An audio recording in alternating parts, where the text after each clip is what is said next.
ஜஸ்பிரீத் பும்ராவோட ஒரு இன்ஜுரி மிகப்பெரிய ஒரு செட்பேக்கை கொடுத்துருச்சு இந்தியாவுக்கு தான் சொல்லியானும் மக்களே.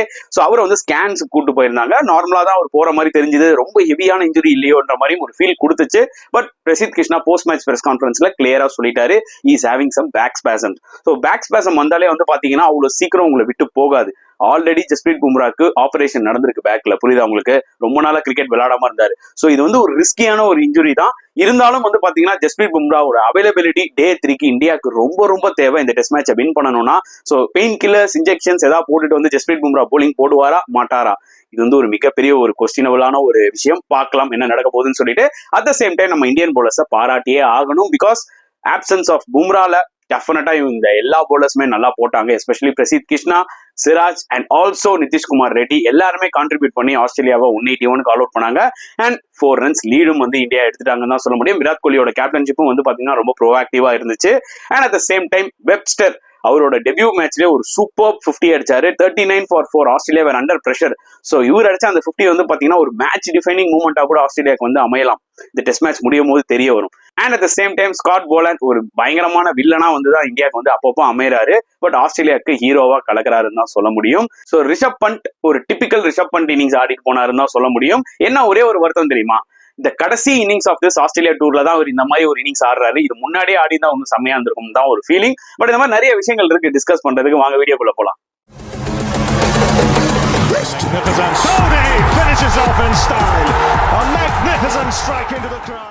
வணக்கம் நண்பர்களே, welcome to my channel CCF, உங்கள் cricket with mister cocktail furious. So இப்போ நம்ம டிஸ்கஸ் பண்ண போற topic Australia versus India 5th test match day 2 நடந்து முடிஞ்சிருச்சு.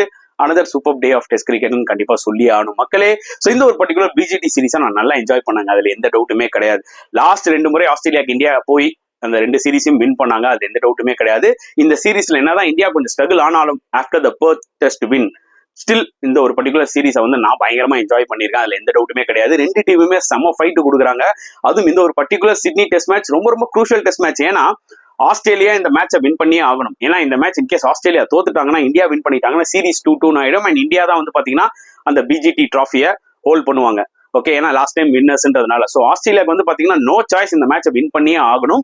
அண்ட் சிட்னியோட விக்கெட்டும் வந்து பாத்தீங்கன்னா கிளியரா தெரிஞ்சிருச்சு அந்த பிச்சை பார்க்கும் போதே, இது கண்டிப்பா ரிசல்ட் ஓரியன்ட் தான் சொல்லி. ஏன்னா 5வது நாள் மழை இருக்கு, ஐயோ டிரா ஆயிடுமா ப்ரோ அப்படின்னு நிறைய பேர் கேள்வி கேட்டாங்க முன்னாடியே. நான் அப்பவே அதான் சொன்னேன், இந்த டே 1 விக்கெட்டை பார்க்கும் போதே இந்த மேட்ச் ப்ராபப்ளி 4th டே கூட போறது கொஞ்சம் கஷ்டம் தான்ற மாதிரி சொல்லியிருந்தேன். ஸோ கிட்டத்தட்ட வந்து பாத்தீங்கன்னா நாளைக்கு இந்த டெஸ்ட் மேட்ச்ல ரிசல்ட் வந்துடும், அது எந்த டவுட்டுமே இல்லை. என்ன ரிசல்ட், ஆஸ்திரேலியாவா இந்தியாவா, அதுதான் வந்து பாத்தீங்கன்னா நம்ம தலையை போட்டு சொரிவோம், அதுல எந்த டவுட்டுமே கிடையாது.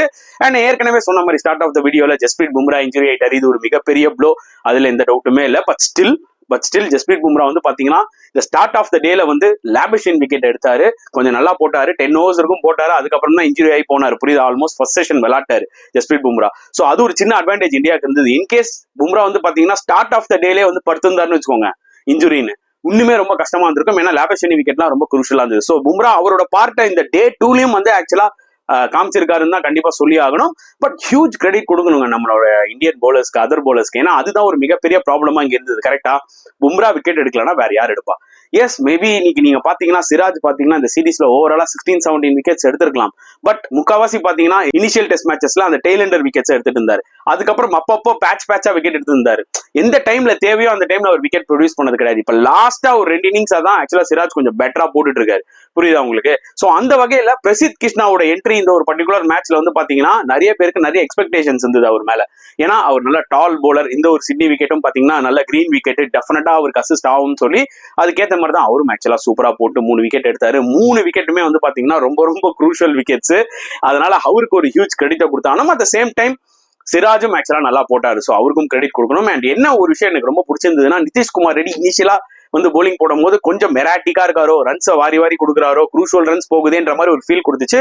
பட் ஸ்டில் அவரும் வந்து பாத்தீங்கன்னா பேட் கமின்ஸ், மிச்சல் ஸ்டார்க், இவங்க 2 பேருமே கேன் கான்ட்ரிபியூட் இன் பேட்டுங்க. அவ்வளவு சீக்கிரம் வந்து நம்ம இவங்க அசால்ட்டா நினைச்சிட முடியாது, புரியுது? அவங்களுக்கு இந்தியாவோடய நிறைய பெர்ஃபார்ம் பண்ணிருக்காங்க. பேட் கமின்ஸ் பேட்டிங்லயும் சம ஃபார்ம்ல இருக்காரு. அப்படின்னும் போது அந்த 2 விக்கெட் எடுத்தது ரொம்ப குரூஷியலா இருந்துச்சு. And at the same time you have to give huge credit to Virat Kohli also. ஏன்னா with options of original captain Jasprit Bumrah, விராத்தோட அந்த கேப்டன்ஷிப் நிஜமாவே ரொம்ப ப்ரோஆக்டிவா இருந்துச்சு. அவர் போலர்ஸ் ரொட்டேட் பண்ண விதமா இருக்கட்டும், இல்ல ஃபீல்ட் செட்டிங் வந்து பாத்தீங்கன்னா சிங்கிள்ஸ் கொஞ்சம் ஈஸியா போன மாதிரி தெரிஞ்சது. But still attacking field set பண்ணியிருந்தாரு. ஒரு 3 ஸ்லிப் இருந்தது, இல்ல 2 ஸ்லிப், லைட்டா ஒரு ஸ்லிப்பை வைடா கொஞ்சம் கல்லி சைட்ல வச்சிருந்தாரு. ஸோ ஓவராலா வந்து அவரோட கேப்டன்ஷிப் வந்து கொஞ்சம் ப்ரோஆக்டிவா இருந்த மாதிரி தான் எனக்கு தோணுச்சு. ஜென்ரலா Virat Kohli is a very good test captain, அதுல எந்த டவுட்டுமே கிடையாது. அவர் தான் வந்து பாத்தீங்கன்னா டெஸ்ட் கேப்டன்ஷிப்ல இருந்து ரிசைன் பண்ணாரு. அவரை ஓடிஐ கேப்டன்ஷிப்ல இருந்து தான் ஆக்சுவலா தூக்குனாங்க, புரியுதா உங்களுக்கு, கங்குலி இருந்த டைம்ல. அப்போ சோ அவர் தான் வந்து நான் டெஸ்ட் கேப்டன்ஷிப்பும் விட்டு கொடுத்துறேன்ற மாதிரி சொன்னாரு. அவரே இருந்திருந்தாருன்னா it would have been great அப்படின்னு தான் நான் சொல்லுவேன். Anyway it happens in test cricket. இப்போ அவருக்கு ஒரு ஆப்பர்ச்சுனிட்டி கிடைச்சது வித் ஆப்சன்ஸ் ஆஃப் பும்ரா, நல்லா பண்ணாரு. So at the end of the day India ஆக்சுவலா நல்லா பெர்ஃபார்ம் பண்ணாங்க, நல்ல ஒரு பவுன்ஸ் பேக் கொடுத்துருக்காங்க இந்த ஒரு பர்டிகுலர் டெஸ்ட் மேட்ச்லன்னு கண்டிப்பா சொல்லியே ஆகணும். ஆஃப்டர் ஸ்கோரிங் 185 பட் செம்மையா ஸ்டார்ட் பண்ணாங்க. ஆஸ்திரேலியா வந்து பாத்தீங்கன்னா லைக் என்ன சொல்றதுன்னா 39 for 4 they were really under trouble. Okay, 39 for 4 நல்லா ஞாபகம் வச்சுக்கோங்க. சிராஜ் அந்த ஒரு ஓவர்ல பேக் டு பேக் விக்கெட்ஸ் எடுக்கிறாரு, ஹியூஜ் விக்கெட்ஸ் அதெல்லாம். ஓகே, சாம் கான்ஸ்டாஸ் அவுட் ஆனாரு, அதுக்கப்புறம் டிராவிஸ் ஹெட் அவுட் ஆனாரு. ஏன்னா இந்த ரெண்டு பேருமே வந்து பாத்தீங்கன்னா just with in the moment இந்த கேம் அவங்களை விட்டு அப்படி தட்டி தூக்கிட்டு போயிருப்பாங்க, ஏன்னா அக்ரெசிவ் பிளேயர்ஸ். சோ சிராஜ் அந்த ஓவர்ல பேக் டு பேக் விக்கெட்ஸ் எடுத்தது ரொம்ப ரொம்ப குரூஷலா வந்து அமைஞ்சது இந்தியாவுக்கு 39 for 4. பட் அந்த டைம்ல எனக்கு என்ன ஃபீல் ஆச்சுன்னா, பும்ராவும் இருந்தாரு, பட் ஸ்டில் பும்ரா கொஞ்சம் ஸ்ட்ரகிள் ஆயிட்டு இருந்தாரு. அந்த டைம்ல தான் அவருக்கு அந்த பெயின் வர ஆரம்பிச்சிருக்கும். அதுக்கப்புறம் அவர் போற ஓவர்ஸ் அந்த அளவுக்கு பெருசா எஃபெக்டிவா இல்லாத மாதிரி தெரிஞ்சது. என்னதான் சிராஜ், பிரசீத் நல்லா போட்டு இருந்தாலும் அவங்களும் சில லூஸ் பால்ஸ் போட்டாங்க. அதாவது கன்சிஸ்டன்டா ஒரு லைன்ல இந்த மாதிரி விக்கெட்ல நீங்க வச்சுக்கிட்டே இருக்கணும், டக்குன்னு உங்களுக்கு விக்கெட் வரும். ஆனா அவங்க கொஞ்சம் லைட்டா நடுவில் அப்பப்போ கொஞ்சம் எராட்டிக்கா போடுவாங்க, அது எக்ஸ்பெக்டட் தாங்க. ஏன்னா நீங்க சிராஜ் கிட்ட கன்சிஸ்டன்சி எதிர்பார்க்கறது ரொம்ப கஷ்டம். அவர் வந்து ஃபாஸ்டா போடுவாரு, சம்டைம்ஸ் விக்கெட்ஸ் எடுப்பாரு, பட் ரன்ஸ் வந்து கொஞ்சம் கொடுக்கதான் செய்வாரு, ஏன்னா அவரோட போலிங் லைன் அண்ட் லென்த் அந்த மாதிரி. அண்ட் பிரசித் கிருஷ்ணாவும் வந்து பாத்தீங்கன்னா அவர் ஹைட்டை யூஸ் பண்ணி இன்னுமே கொஞ்சம் பெட்டரா போட்டுருக்கலாமோ, செமையா போட்டு 3 விக்கெட் எடுத்தாரு, டவுட்டே கிடையாது. பட் ஸ்டில் அந்த ஒரு சின்ன இன்எக்ஸ்பீரியன்ஸ் தெரிஞ்சுது. ஓகேங்களா, 39 for 4ல இருந்து டெஃபினட்டா இந்தியா அந்த ஒரு டைம்ல அந்த ஒரு அட்வான்டேஜா கேஷ் இன் பண்ணிருக்கலாமோ, ஆஸ்திரேலியா வச்சு செஞ்சு ஒரு 100 ரனுக்கு ஆல் அவுட் பண்ணிருக்கலாமோன்ற மாதிரி எனக்கு தோணுச்சு. பட் அதை லைட்டா கோட்டை விட்டாங்க. ஏன்னா டெபியூ பேட்ஸ்மேன் வந்து விளையாடுறாரு போ வெப்ஸ்டர், இவர் வந்து ஒரு இம்பார்ட்டன்டான ஒரு ரோல் பிளே பண்ணிருக்காருங்க ஆஸ்திரேலியாக்கு இந்த டெஸ்ட் மேட்ச்ல. நான் ப்ரிவியூலயே சொல்லியிருப்பேன், Webster is going to give lot of balance to this Australian team அப்படின்னு சொல்லி. புரியுதா உங்களுக்கு? ஏன்னா ஃபர்ஸ்ட் மார்ச் வந்து சுத்தமா பேட்டிங் ஃபார்ம்லேயே இல்ல. ஓகே, போலிங்கும் அந்த அளவுக்கு பயமுத்துற மாதிரி த்ரெட்டனிங்கா இல்ல. ஓகே, சோ இப்போ வெப்ஸ்டர் வரதுனால என்ன ஆச்சுன்னு பாத்தீங்கன்னா, அவரோட போலிங்கும் 125 126 கிலோமீட்டர்ல அப்பப்போ வந்து ஒரு 7-8 ஓவர் போட்டுறாரு. சோ தட் மத்த ஃபாஸ்ட் போலர்ஸ்க்கு அந்த ஒரு தேவைப்படுற ரெஸ்ட் கிடைச்சது. ஸோ பேட் கமின்ஸ் அதுக்கேற்ற மாதிரி ரொட்டேட் பண்ணாரு ஃபாஸ்ட் போலர்ஸ். ஓகே, ஃபர்ஸ்ட் இன்னிங்ஸ்ல. அண்ட் இப்போ பேட்டிங்ல வந்து பாத்தீங்கன்னா 39 for 4 Australia were really under pressure. So அந்த டைம்ல இருந்து அவர் ஒரு 50 அடிச்சிருக்காருன்னு வச்சுக்கோங்களேன். It shows his ability, it shows his skill. Definitely அவருக்கு ஹியூஜ் கிரெடிட் கொடுக்கணுங்க அந்த பையனுக்கு. ஏன்னா பையன் சொல்ல முடியாது, இஸ் எக்ஸ்பீரியன்ஸ் கிரிக்கெட்டர், 31 இயர்ஸ் ஆகுது. ஓகே, அந்த எக்ஸ்பீரியன்ஸ் தான் இங்க காமிச்சாரு. 50 runs is not a easy திங்குங்க இந்த ஒரு விக்கெட்ல. He played more than 100 balls. ஒரு டிபிக்கல் டெஸ்ட் இன்னிங்ஸ் விளையாடினாரு, சும்மா போய் அப்படி சுத்துறதெல்லாம் கிடையாது. டிபிக்கல் டெஸ்ட் இன்னிங்ஸ் இந்த ஒரு டிஃபிகல்ட் விக்கெட்ல அவர் விளையாடினது வந்து பாத்தீங்கன்னா ரியலா அவரை நம்ம அப்ரிஷியேட் பண்ணி ஆனோம். இந்த 50 ரன்ஸ் வந்து ரியலா ஆஸ்திரேலியாவுக்கு வந்து ஒரு மிகப்பெரிய மொமெண்டம் கொடுத்துருக்கு. ஏன்னா இவரும் அடிக்கலன்னா ஆஸ்திரேலியா இன்னைக்கு வந்து பாத்தீங்கன்னா இந்தியாவுக்கு கிட்டத்தட்ட 50-60 ரன் லீட கொடுத்துருக்க வாய்ப்புகள் நிறைய இருக்கும். ஸோ ஒரு பக்கம் வந்து பாத்தீங்கன்னா வெப்ஸ்டர், இன்னொரு பக்கம் ஸ்டீவ் ஸ்மித், இவங்க 2 பேருமே சேர்ந்து அந்த ஒரு 57 ரன்ஸ் பார்ட்னர்ஷிப் ரொம்ப குரூஷலா இருந்தது. அண்ட் கரெக்டா லஞ்சுக்கு முன்னாடி பாத்தீங்கன்னா Prasidh Krishna Steve Smith out ஆகினாரு கரெக்டான டைம்ல. சோ அதுக்கப்புறம் இந்தியா கம்பேக் ஆகி 150க்குள்ள ஆஸ்திரேலியா ஆல் அவுட் பண்ணுவாங்களான்ற மாதிரி நான் எதிர்பார்த்துட்டு இருந்தேன். ஒன்ஸ் அகைன் அனதர் ஒரு பார்ட்னர்ஷிப் கிரியேட் ஆச்சு. அலெக்ஸ் கேரிக்கும் சரி வெப்ஸ்டருக்கும் சரி ஒரு 41 ரன்ஸ் பார்ட்னர்ஷிப். அண்ட் அதுக்கப்புறம் பாத்தீங்கன்னா வெப்ஸ்டர் அவுட் ஆயிட்டாரு. அண்ட் கேரி அண்ட் கமின்ஸ் 2 பேரும் சேர்ந்து இன்னொரு ஒரு 25 ரன்ஸ் பார்ட்னர்ஷிப். இங்கதான் இந்தியா கொஞ்சம் கோட்டா விட்டாங்கன்னு நான் சொல்லுவேன். That was expected. ஏன்னா பும்ராவும் இல்ல, சிராஜ் பிரசித் கிட்ட நீங்க ஒரேடியாவும் எக்ஸ்பெக்ட் பண்ண முடியாது. பட் ஓவரால் மேட்ச் கான்டெஸ்ட்ல நான் அதை சொல்ல வரேன். சோ வெப்ஸ்டர் அண்ட் ஸ்மித் அடிச்ச அந்த ஒரு 57 ரன்ஸ் பார்ட்னர்ஷிப், அடுத்த ஒரு partnership between Webster and carry ஒரு 41 ரன்ஸ் பார்ட்னர்ஷிப், அதுக்கப்புறம் வந்து பாத்தீங்கன்னா கேரி அண்ட் பேட் கமின்ஸ் அந்த ஒரு 25 ரன்ஸ் பார்ட்னர்ஷிப். இந்த 3 பார்ட்னர்ஷிப்பும் ரொம்ப ரொம்ப வைட்டலா போச்சு ஆஸ்திரேலியாவுக்கு இந்தியாவோட டோட்டல் கிட்ட வரதுக்கு. சோ இதுதான் எனக்கு ஆக்சுவலா என்ன தோணுச்சுன்னா, இந்தியா ஒரு சின்ன விஷயத்த ட்ரிக்க மிஸ் பண்ணிட்டாங்க. ஈஸி ஆஸ்திரேலியா ஒரு 150 160க்குள்ள ஆல் அவுட் பண்ணிட்டு மேபி அந்த ஒரு 25 ரன்ஸ் லீட் எடுத்துக்கலாம். 25 ரன்ஸ் லீடு இந்த மாதிரி ஒரு விக்கெட்ல வந்து பாத்தீங்கன்னா மேசிவ்ங்க. இமேஜின் பண்ணி பாருங்க, இப்ப இந்தியா 141, ஓகே, லீட் பை 145, இன்னொரு 25 ரன்ஸ் எக்ஸ்ட்ரா இருந்தா என்ன லீட் இருந்திருப்பாங்க, 170 இருந்திருப்பாங்க. சோ வந்து நாளைக்கு வந்து சும்மா ஒரு அப்படி இப்படின்னு ஒரு 30 ரன் அடிச்சா 200 டார்கெட் இந்த விக்கெட்ல நீங்க செட் பண்ணீங்கனாலே it is very difficult to chase in general point of view. Bumrah இருக்காரோ இல்லையோ அது வேற விஷயம். சோ அங்கதான் இந்தியா ஒரு ட்ரிக்கை மிஸ் பண்ணிட்டாங்கன்னு எனக்கு தோணுது. பட் கிரெடிட் ஆஸ்திரேலியாவுக்கும் கொடுக்கணும். இதை தான் நான் சொல்ல வந்தேன். இந்த பிஜிடி சீரீஸ்ல எஸ்பெஷலி இந்த மேட்ச்ல வந்து பாத்தீங்கன்னா 2 டீமுமே வந்து அந்த ஃபைட் கொடுக்குறாங்க. சோ இதை தான் நான் மெயினா ஆக்சுவலா பின் பாயிண்ட் பண்ணி சொன்னேன் இந்த ஸ்டார்ட் ஆஃப் த வீடியோல. அண்ட் ஆப்வியஸ்லி இந்தியா அந்த 4 ரன்ஸ் லீட் எடுத்தாங்க. அதுக்கப்புறம் இந்தியன் பேட்ஸ்மேன்ஸ் ஓப்பனிங் ஜெய்ஸ்வாலா இருக்கட்டும் அண்ட் கேஎல் ராகுலா இருக்கட்டும் இறங்கி விளையாடின விதம் எனக்கு ரொம்ப பிடிச்சிருந்ததுங்க. அக்ரெசிவா ஸ்டார்ட் பண்ணாங்க. 41 ரன்ஸ் ஓப்பனிங் பார்ட்னர்ஷிப். அதை விட முக்கியமா ஜெய்ஸ்வால் ஃபர்ஸ்ட் ஓவர்லேயே 16 ரன் மிச்சல் ஸ்டார்க்கு 4 பவுண்டரி சம மாசா இருந்துச்சு. ஸோ இந்தியா வந்து ஏதோ சம்பவம் செய்ய போறாங்க போல இருக்குன்ற மாதிரி தோணிட்டே இருந்தது. பட் ஸ்டில் அந்த பக்கம் ஸ்காட் போலான்னு ஒரு ஆள் இருக்காண்டா, அவன் தான் வந்து மிகப்பெரிய த்ரெட்டா வந்து அமைய போறான் அப்படின்ற ஒரு நினைச்சு பாக்குறதுக்குள்ள வந்து ஸ்காட் போலான் வந்து செஞ்சு விட்டாருன்னு தான் சொல்ல முடியும். முதல்ல ராகுல் விக்கெட் எடுத்தாரு. ராகுல் அந்த ஒரு ஷாட் அவாய்ட் பண்ணிருக்கலாம். இட்ஸ் குட் பால், அந்த ஒரு இன்கட்டர். பட் டெஃபினட்டா அந்த பால நார்மலா ஆடி இருக்கலாம். பட் ஆனா அவர் வந்து பாத்தீங்கன்னா எதுக்கு ஸ்காட் போலாண்ட ஏறி வந்து ஆடுறாங்கன்னு தெரியல. ஃபர்ஸ்ட் இன்னிங்ஸ்ல அந்த மிஸ்டேக்கை பண்ணாங்க 2-3 பேட்ஸ்மேன்ஸ், ஜெய்ஸ்வாலா இருக்கட்டும், என்கேஆரா இருக்கட்டும், இவங்க எல்லாம் ஏறி வந்து அவுட் ஆனாங்க ஸ்காட் போலாண்ட. அண்ட் அதே மிஸ்டேக் தான் கேஎல் ராகுல் இந்த வாட்டியும் பண்றாரு. ஏன்னா கிரீஸ்குள்ள இருந்து ஆடுறதா பெட்டர் ஆப்ஷன் ஸ்காட் போலாண்டா. ஏன்னா அவர் அந்த ஒரு கைண்ட் ஆஃப் ஒரு பேக் ஆஃப் லென்த் போட்டுட்டு இருக்காரு. எக்ஸ்ட்ரா பவுன்ஸ் இருக்கிறதுனால நீங்க ஏறி வந்தீங்கன்னா உங்களால அந்த பாலை விளையாட முடியாது, மீட் பண்ண முடியாது. மீட் பண்ணாலும் வந்து பாத்தீங்கன்னா எஜ்ஜு தான் வாங்கும். சோ திருப்பி அது ஒரு கைண்ட் ஆஃப் ஒரு பேட் ஷாட்னு தோணுது. கேஎல் ராகுல் அவ்வளவு சூப்பரா ஆடிட்டு இருந்தாங்க, அந்த ஒரு விக்கெட்டை கொடுத்துருக்க வேணாம். ஏன்னா அது கொடுத்தோன்னே ஸ்காட் போலாண்ட் எப்படின்னா இனிஷியலா வந்தோடனே விக்கெட் எடுத்துருவாரு. நீங்க விக்கெட்டை கொடுத்தோன்னே இல்ல அவரு ஒரு ரோலுக்குள்ள போயிடுவார். ஓகேங்களா, சரியான ஒரு மொமெண்டம் கிடைச்சிடும் அவருக்கு. அதுதான் ஒரு பெரிய பிரச்சனையா இருக்கு. இந்த மனுஷன் வந்தாலே விக்கெட் எடுத்துட்டு வர்றா, எடுக்க ஆரம்பிச்சா எடுத்துக்கிட்டே இருப்பாருன்ற மாதிரி. அதுக்கப்புறம் ஜெய்ஸ்வால் விக்கெட் எடுத்தாரு. எவ்வளவு கிளவர் பாருங்க. அதாவது ஓவர் த விக்கெட்ல இருந்து போட்டுட்டு இருந்தாரு, சடனா வந்து அரௌண்ட் த விக்கெட்ல வந்து போட்டு ஜெய்ஸ்வால் அவுட் ஆக்குனாரு.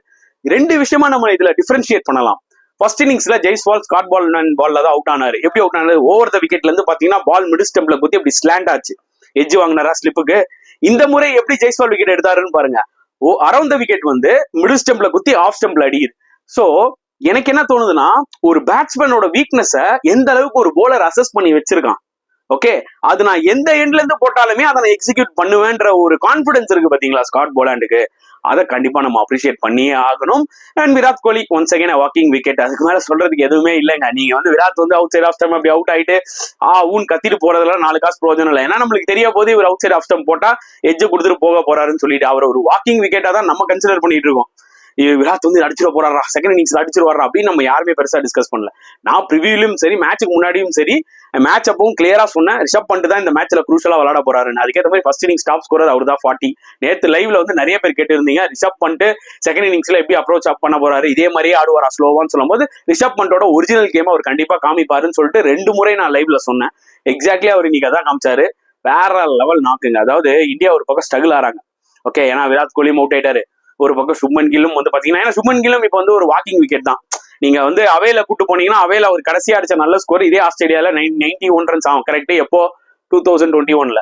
அதுக்கப்புறம் மனுஷா கிட்டத்தட்ட ஒரு 3-4 வருஷமா விளையாடிட்டு இருக்காரு ஃபாரின் கண்டிஷன்ஸ்ல. 35க்கு மேல தாண்டல. சோ அவரும் கிட்டத்தட்ட ஒரு 18-17 ஐ திங்க் ஆல்மோஸ்ட் 15-16 இன்னிங்ஸ் விளையாட்டாருன்னு நினைக்கிறேன்ல கில்லு. சோ டெஃபினட்டா அவருக்கும் ஒரு லாங் ரோப் கிடைக்குது. இந்த மாதிரி நிறைய யங்ஸ்டர்ஸ்க்கு கிடைக்காது ஆக்சுவலா. அது ஒரு விஷயத்த நான் கண்டிப்பா சொல்லி ஆகணும், உங்களுக்குமே தெரியும்.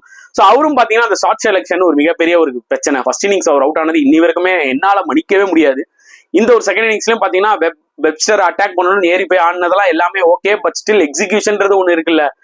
சோ அவரும் அவுட் ஆகி இந்தியா வேற அண்டர் பிரஷர். சோ அந்த டைம்ல தான் ரிஷப் பண்ட் இறங்கி ஒரு 33 பால் 61 அன்பலீவபிள் counter attacking innings.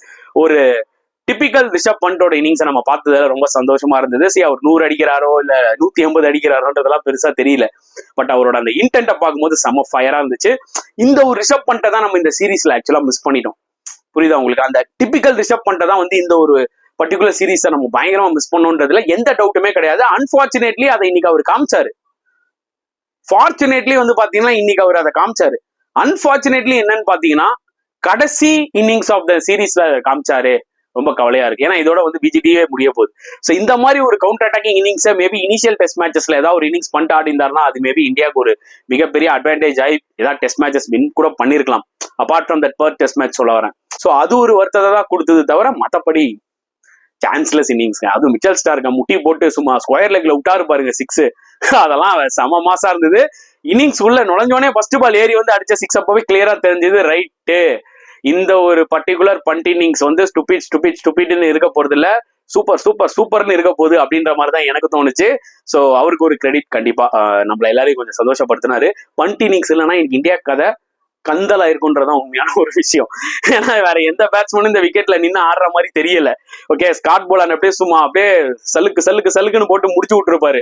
So fund அடிச்சதுனாலதான் இன்னைக்கு அட்லீஸ்ட் ஏதோ இந்தியா ஒரு 145 லீட்லயாவது இருக்காங்க. Okay, and Nitish Kumar Reddy our out ஆனது வந்து பாத்தீங்கன்னா எனக்கு என்னவோ இந்த ஒரு பர்டிகுலர் டெஸ்ட் மேட்ச்ல நிதிஷ்குமார் ரெட்டியோட பேட்டிங் பிடிக்கல. ஏன்னா அவர் எடுத்த அப்ரோச் ஃபர்ஸ்ட் இன்னிங்ஸ்லயும் பாத்தீங்கன்னா ஃபர்ஸ்ட் பாலே அப்படி ஏறி போய் ஸ்காட் போலாண்ட் ஆடுறது எதுக்கு?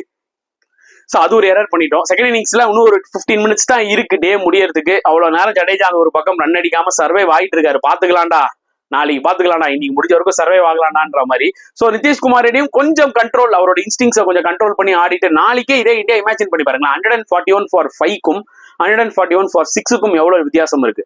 வாஷிங்டன் சுந்தர் விளையாடுவாரு, பட் இந்த ஒரு பர்டிகுலர் விக்கெட்ல ஒரு பிரச்சனை என்னன்னு பாத்தீங்கன்னா, நீங்க ஸ்டே பண்ணி ஆடவும் முடியாது. ஏன்னா ஏதாவது ஒரு பால்ல நீங்க நல்ல பால் அவுட் ஆயிடுவீங்க, நிக் ஆயிடுவீங்க, இல்ல போல்ட் ஆயிடுவீங்க. ஒன்னு அட்டாக் தான் பண்ணணும். அட்டாக் பண்ணும்போது என்ன ஒரு பிரச்சனைனா, சம்டைம்ஸ் ரன்ஸும் வரும், ஆனா விக்கெட்ஸும் வரும். இந்தியாவுக்கு வந்து பாத்தீங்கன்னா அட்லீஸ்ட் மினிமம் ஒரு 50-60 ரன்ஸ் தேவைப்படுது இப்போ.